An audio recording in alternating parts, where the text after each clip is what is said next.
ihahanda na ng Quezon City Police District ang kasong kriminal laban sa 4 na suspect na miyembro ng Tau Gamma Phi Fraternity na pumatay sa graduating criminology student ng Philippine College of Criminology na si Aldrin Bravante.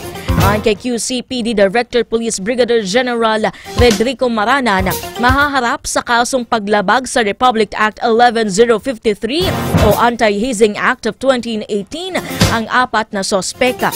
Dagdag pa ng opisyal na 2 sa mga ito ang mayroong extrajudicial confession o pag-amin sa kanilang nagawa, kung kaya mayroon pang mahigit 10 individual na sangkot sa naturang krimen ang kanilang nilaglag. Ipinunto pa ng QCPD na patay sa nakuha nilang closed-circuit television o CCTV footage o batay dito, mayroong 20 individual ang sangkot sa naganap na krimen.